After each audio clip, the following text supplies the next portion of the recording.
हिम्मत है तो बुलंद कर आवाज़ का आलम, चुप बैठने से हल नहीं होने का मसला।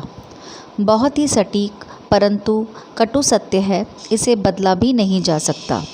जीवन और जगत के बदलते परिदृश्य में समाज में कई बदलाव होते चले आए, परंतु वैश्विक पटल पर महिलाओं ने परिवर्तन को जीवन शैली माना और कुछ ने जीवन जिया तो कुछ ने जीवन ही त्याग दिया।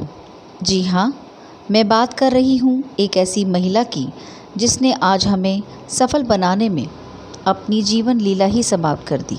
मैं बात कर रही हूँ आदिवासी महिला नांगेली की, जिसने स्त्री के मर्म को, उसके दंश को सहन भी किया और उसके खिलाफ आवाज़ भी उठाई और अपनी मृत्यु उपरांत भी इज्जत, मान, सम्मान प्राप्त किया।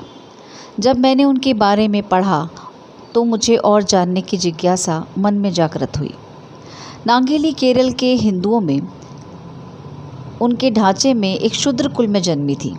ये उनका भाग्य कहें या उनकी नियति को बदलने के लिए ईश्वर की रचना थी। एक दलित परिवार में जन्म लेने के कारण उनको उनके सभी समाज की महिलाओं को ऊपरी वस्त्र पहनना निषेध था।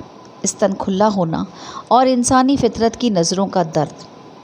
उफ़, कहा जाता है दलित समाज में स्त्रियों को और ऊपरी तन पर वस्त्र डालने पर उसके पति को कर देना होता था, वह भी स्तन के आकार एवं वजन पर। सोचिए कितना विभत्स होगा वो मंज़र। लेकिन कोई भी इसके खिलाफ आवाज़ नहीं उठा सकता था क्योंकि उसकी गरीबी बहुत थी।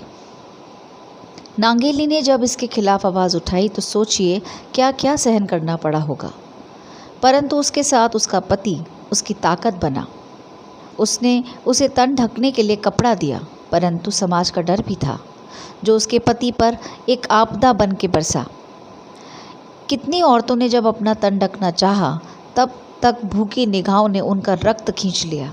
पराया स्पर्श, जिसमें आकार व वजन के नाम पर कर वसूला जाता था और कर के ना देने पर उच्च कुल का व्यक्ति स्तन के आकार पर बोली लगाता, अपने साथ उस स्त्री को ले जाता। सोचिए कितना करुणा में होता होगा सब कुछ। वैसे नांगेली का नाम शायद ही कोई जानता होगा, लेकिन ये सत्य है कि यदि आप जानेंगे तो और जानना चाहेंगे मेरी तरह, क्योंकि नांगेली ने स्तन ढकने के अधिकार के लिए अपने ही स्तन काट दिए थे। ये वृतांत लगभग 100 वर्ष पुराना हो सकता है, परंतु उसकी गूंज कितना शोर मचा रही होगी उस समय भी और आज भी, ये हम सोच भी नहीं सकते। उस समय जातिवाद की जड़ें बहुत गहरी होती थी। उस दौर में दलित खेतीहार या मजदूरी करते थे, कर देना उनके बस की बात भी नहीं थी। कहा जाता है जब उच्च कुल की महिलाएं भी मंदिर में जाती थी तो उनके स्तन पर से भी कवस्त्र हटा दिया जाता था। केरल में स्तन को मुलच कहा जाता है। केरल में आज भी नांगेली के गांव को मुलचपुरा कहा जाता है। जब नांगेली में साहस करके खुद के तन को ढकने की बात अपने पति से कही तो उसके पति ने उसे इजाज़त दे दी, लेकिन उसका हर्जाना उन्हें चुकाना पड़ा। उसके पति को कर्ज चुकाने के लिए कहा गया, तब स्थिति को देखते हुए वो टूट गई। जब उच्च अधिकारी उसके तन का माप और वज़न करने के लिए आए तो सोचिए उसने हिम्मत करके स्तन काट कर उन्हें केले के पत्तों पर रखकर परोस दिए।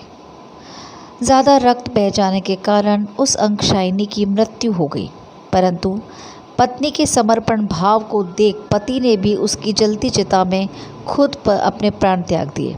आज नांगेली इस दुनिया में नहीं है, परंतु आज हम अपने स्तन को ढकने के लिए सक्षम हैं।